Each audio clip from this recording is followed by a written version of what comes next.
રામ રામ દાયરાને જય મુરલીધર જય દ્વારકાધીશ. કેમ છો બધા? બધા મજામાં જશો અને આપણે મજામાં જ છીએ. આજ તો સવારમાં વિડીયો ઉતારવાનો ટાઈમ ના મળ્યો. આપણે છે લખાવામાં વાડી પૂગ્યા ત્યાં ટાઈમ મળ્યો. હાલો તો પેલો આજનો વ્લોગ તમને બતાવીએ. તો ભાઈ લખાવામાં આપણે અડધું વાવેતર તો ઓલરેડી કરવી પડતી. જુઓ 18 ક્યારા થાય અને 7 વીઘા પડું થાય ભાઈ. 18 ક્યારામાં 7 વીઘા જમીન થઈ ગઈ ભાઈ. એવડો લાંબો ચાણ છે જો. અને આપણે અત્યારે દોસારા ખેતરમાં થઈ. હાલો બતાવીએ.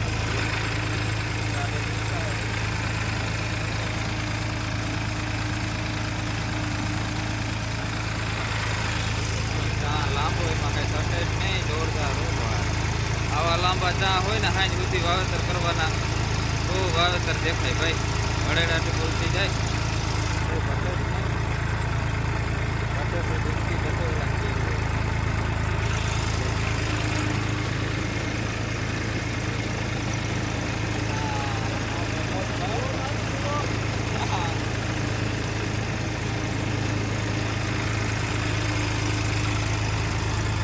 આપણે લખાવવાનું પૂરું કરી અને હવે આવી ગયા હતા આપણે જગાભાઈ સૈણા વાવવાની ચણા જતા વાવવાના. એને 24 3 આવી કરવાની હતી.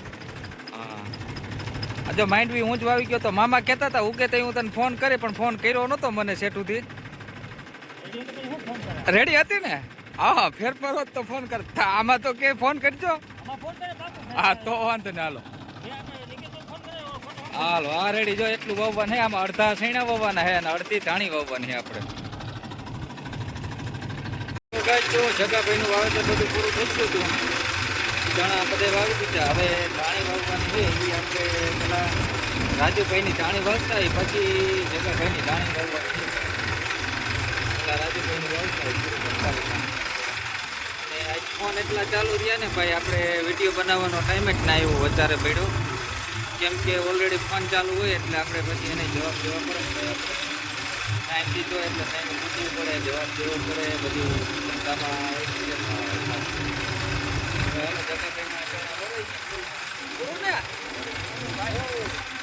હાલો તો હવે ધાણી વાવી દઈએ. રાજુભાઈની વાવે પછી ધાણી વાવી.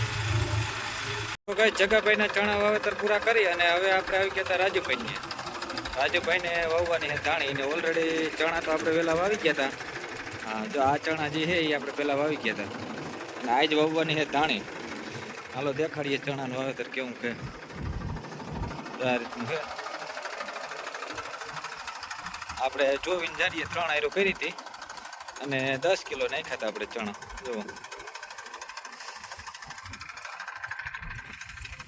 તો ગાય જો હજી આ ચણાનું વાવેતર છે એ પણ આપણું જ કરેલું છે ભાઈ. રાજુભાઈની આજે આપણે જ વાવી ગયા હતા ચણા. જુઓ કમ્પ્લીટ એવડા થઈ ગયા. હાથી બાથી હાલે અને ઓલરેડી કમ્પ્લીટ કાંઈ જોવા પણ જ નથી. અને હવે આજે વાવવાના છે ધાણા એના. તો હાલો ધાણાનું વાવેતર પણ પૂરું કરી દઈ જાય છે. તો ગાય જો રાજુભાઈની આ રીતનું વાવેતર થતું ને ધાણી. હા 9 જાતે ધાણી વાવેતર થાય છે. એવું છે ચણા વેલા વાવી છે. ધાણી કે શું છે તપ હોય એટલે ધાણી બહુ થાય નહીં. એટલે કે ધાણીનું વાવેતર મોડું કરવું એટલે ધાણીનું વાવેતર એની પાછળ રહી ગયું. હજી આ 3 ખેતર જામ છે બધી વાવેતર કરવાનું છે આપણે.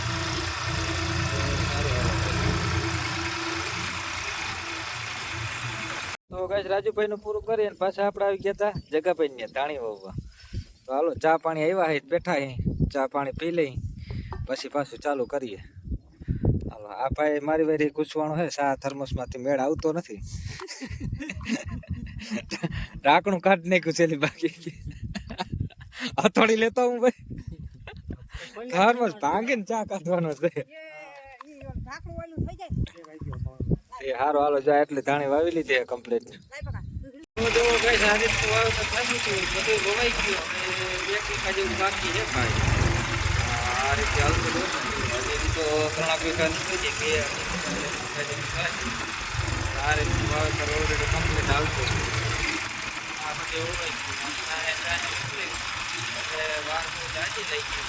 બાકી ઉભે થાય વવરાયું તો હળેડાથી બોલાવશે. આ વધારે આટલે નાખવો પડે ને એટલે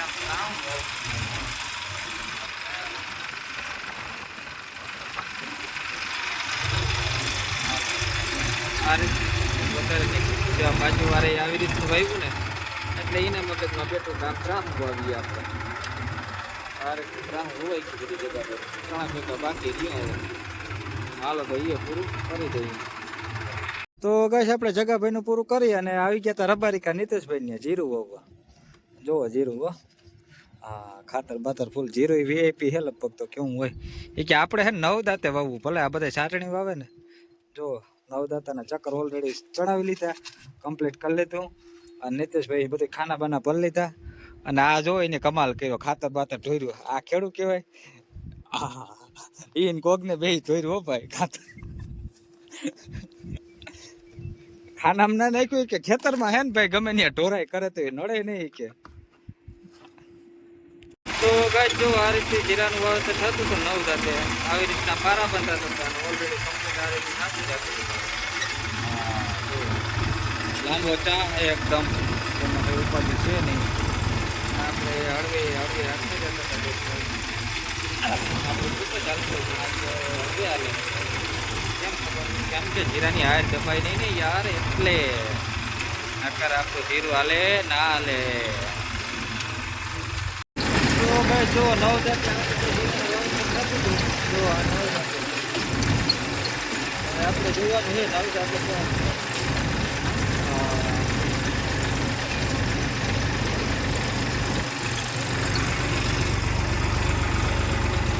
તો ગાઈસ વાવેતર પૂરું થઈ ગયું તો કમ્પ્લીટ અને હવે જો આ પાના મારી પાના હાટું થઈને મને અહીંયા રાખ્યો અડધી કલાક થઈ. આ પાના ટાઈટ કરે ને કે પછી જાજે ને હવે આમાં પછી ટ્રેક્ટર વાળા ટાણે ક્યાંથી પૂગે ભાઈ. ઓમ ખેડૂ રાયડું નાખતા અને ત્યાં વયા જાવ ને એટલે પૂરું થઈ ગયું ભાઈ. એ કે હવે ભલે હલવાય પોતે. નીતેશભાઈ જોવો તો ખરા જો દાંત કાઢે પોતે. તો ગાઈસ આપણે નીતેશભાઈનું પૂરું કરી અને આવી ગયા હતા આપણે દિલીપભાઈને. દિલીપભાઈ હો શેઠ જુનાગઢ થી ધક્કો ખાતો. હા એને ચણા હોવાના હે અને આ ફાઉન્ડેશન ના ચણા હે ક્યાં હે આગળ ભર્યો મમિયાભાઈ ની રાય લઈ. આ શું છે મમિયાભાઈ? સૈના હે ભાઈ સૈના. ક્યાં હે? ફાઉન્ડેશન ના છે ભાઈ આ છે જુનાગઢ થી ફાઉન્ડેશન ના સૈના લઈએ. હા સ્પેશિયલ ફોર વ્હીલ માં આવ્યા ને સૈના એમાં કઈ આ દેવાનું યાદ છે ત્યાં માણસો આવશે અને આના હું વધારે આવે ને 200 રૂપિયા આના વધારે હોય ભાઈ. વાહ આ દેવા દેવાનું બી ધડે એમ નથી. હા ભાઈ ભાઈ જોજો હેઠા ના જાય. તો ગાય જો દિલીપભાઈ ની આ રીતનું વાવેતર થતું હતું ચણાનું ચોવીની જારીએ. થોડું એકદમ ક્લીન છે એટલે વાંધો નથી આવતો. જો આગળ ઢેફા હતા પણ આ બાજુ પ્લેન થોડું આવી ગયું ભાઈ એકદમ બાકી જોવા પણ આ ચોવીની જારી આ માટીને ઉપાડી દીધું આપણે. હા જોતો રહેજો. હા પડે ને.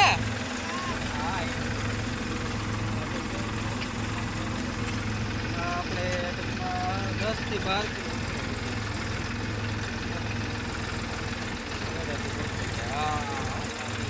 હે જો આ વાવેતર હે એવડો લાંબો હે. આપણે વિડીયો ઉતારતા હતા એટલે થોડુંક ધીમે આંકતા હતા ક્લિયરિટી થોડુંક સારી આવે. સારું હાલો તો વિડીયો આવી ગયો છે ગાઈસ. તો ગાઈસ જો વાવેતર થઈ ગયા પછી કેવો સીન આવે દેખાવ ખેતરનો એકદમ કમ્પ્લીટ હોય એમ થાય કે ના ભલે બનાવ્યું ખેતર જો એમ થાય કે જાણે લીટા પડ્યા બુકમાં એવું લાગે હો ભાઈ. અને જો આ ખેડૂની રાય જાણી કેમ થયું ભાઈ વાવેતર? 1 નંબર ને.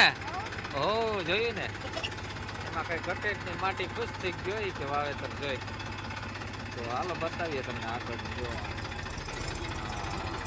પણ એ મારું ભાઈ